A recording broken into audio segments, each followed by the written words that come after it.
Hi friends, welcome back to Subhiksha Samayalarai. நான் உங்கள் ஐஸ்வர்யா. இன்றைக்கி நம்ம பார்க்கக்கூடிய ரெசிபி சூப்பரான ஒரு லஞ்ச் பாக்ஸ் ரெசிபி தான். எக் ரைஸ் ரொம்ப சிம்பிளாக எப்படி செய்யலாங்கிறத பார்த்தலாம். வாங்க டக்குன்னு வீடியோக்குள்ளே போயிடலாம். ஃபஸ்ட்டு ஸ்டவ் பற்ற வச்சு ஒரு பேன் வச்சுக்கலாம். அதில் 3லேருந்து 4 ஸ்பூன் அளவுக்கு ஆயில் சேர்த்துக்கலாம். ஆயில் நல்லா சூடானதும் 1/2 ஸ்பூன் அளவுக்கு கடுகு சேர்த்துடலாம். கடுகு நல்லா வெடித்து வந்துருச்சு. இப்போ இதில் ஒரு பெரிய வெங்காயம் இந்த மாதிரி பொடியை கட் பண்ணியிருக்கேன், அதை சேர்த்துக்கலாம். வெங்காயம் சேர்த்துட்டு இது கூடவே 2 கொத்து அளவுக்கு கருவேப்பிலை சேர்த்துக்கலாம். கருவேப்பிலை கூடவே இப்போ ஒரு பச்சை மிளகாயும் கீறிட்டு சேர்த்துக்கலாம். இப்போ இதை எல்லாத்தையும் நல்லா எண்ணெயில் வதக்கி விட்டுறலாம். நல்லா கலர் சேஞ்ச் ஆகி வரட்டும். இந்த அளவுக்கு வதங்கி வந்ததும் இது கூட ஒரு சின்ன தக்காளியாக பழுத்ததாக கட் பண்ணி வச்சுருக்கேன் பொடியாக, அதை சேர்த்துக்கலாம். சேர்த்துட்டு இதையும் நல்லா மசிஞ்சு வர அளவுக்கு வதக்கி எடுத்துடலாம்.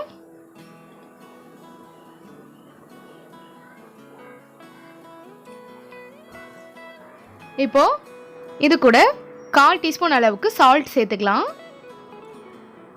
சீக்கிரமாக தக்காளியும் வதங்கி வந்துடும் சால்ட்டு சேர்த்துனதுனால. இந்த மாதிரி தக்காளியும் நல்லா மசிஞ்சு வந்துடுச்சு. இப்போ இது கூட ஒரு குடமிளகாய் நல்லா நீளமாக கட் பண்ணி வச்சுருக்கேன், அதை சேர்த்துக்கலாம். இப்போ இதையும் நல்லா எண்ணெயில் வதக்கி விட்டுறலாம். உங்களுக்கு குடமிளகாய் வேண்டாம் அப்படின்னா அதை மட்டும் ஸ்கிப் பண்ணிவிட்டு அடுத்த ஸ்டெப் அப்படியே ஃபாலோ பண்ணிக்கோங்க. நல்லா வதங்கி வந்துடுச்சு. இப்போ இதில் 1/2 டீஸ்பூன் அளவுக்கு மிளகாய் தூள் சேர்த்துக்கலாம். கூடவே 1/4 டீஸ்பூன் அளவுக்கு மஞ்சள் தூள் சேர்த்துக்கலாம். இப்போ இது எல்லாத்தையும் நல்லா மிக்ஸ் பண்ணி விட்டுறலாம்.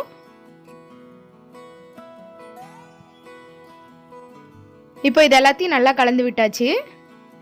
இப்போ நம்ம நடுவில் முட்டையை உடைச்சி ஊற்றுறதுக்காக இடம் விட்டுட்டு இது எல்லாத்தையும் சைடில் சேர்த்துடலாம்.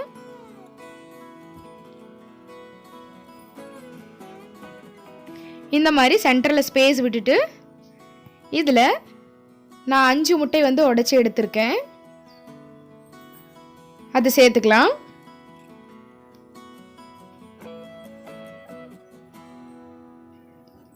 இந்த முட்டையை சேர்த்துட்டு இது லைட்டாக செட் ஆகிற அளவுக்கு விடலாம். உங்களுக்கு கொஞ்சம் எக்கோட சைஸு கொஞ்சம் பெருசாக தேவைப்படுது அப்படின்னா இந்த மாதிரி செட் ஆகிற அளவுக்கு விடலாம்.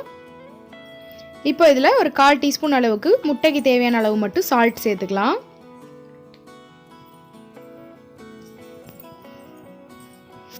உங்களுக்கு நல்லா முட்டையோட சைஸு கம்மியாக இருக்கணும் அப்படின்னா செட் ஆகிறதுக்கு முன்னாடி கொஞ்சம் கலக்கணும் அப்படின்னா சின்னதாக இருக்கும். இப்படி செட் ஆக விட்டு நம்ம கலக்கணும் அப்படின்னா கொஞ்சம் பெரிய பெரிய உருண்டைகளாக இருக்கும்.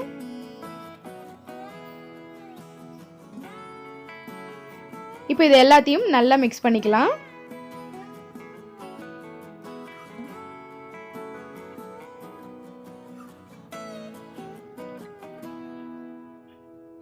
நல்லா மிக்ஸ் பண்ணியாச்சு.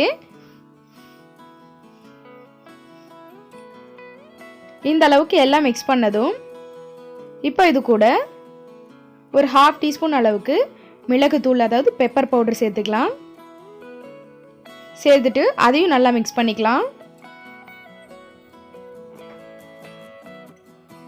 எல்லாத்தையும் நல்லா மிக்ஸ் பண்ணதும் நான் சாதம் ஆல்ரெடி ரெடி பண்ணி வச்சுருக்கேன். இதில் சால்ட் சேர்த்து தான் சாதம் அடிச்சிருக்கேன். அதை நல்லா ஆற வச்சு இந்த மாதிரி உதிரியை எடுத்துக்கிட்டாச்சு. நான் நார்மலாக வீட்டில் இருக்க சாதம் தான் எடுத்திருக்கேன். நீங்கள் பாஸ்மதி ரைஸ் போட்டிங்க அப்படின்னா இன்னும் நல்லா நீளமாக சாதம் பார்க்குறதுக்கே சூப்பராக இருக்கும்.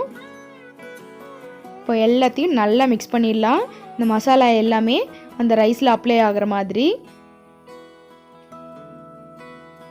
இந்த மாதிரி எல்லாத்தையும் நல்லா மிக்ஸ் பண்ணி விட்டுட்டு கடைசியாக கொஞ்சமாக கொத்தமல்லி இலையை தூவிக்கலாம்.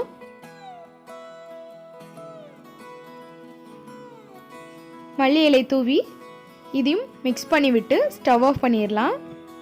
அவ்வளோதான், ரொம்பவே பர்ஃபெக்டாக நம்ம எக் ரைஸ் ரெடி ஆகிடுச்சு. கண்டிப்பாக ட்ரை பண்ணி பாருங்கள். ரொம்பவே சிம்பிளான ஒரு லஞ்ச் பாக்ஸுக்கு கொடுத்து விடுற ரெசிபி இது.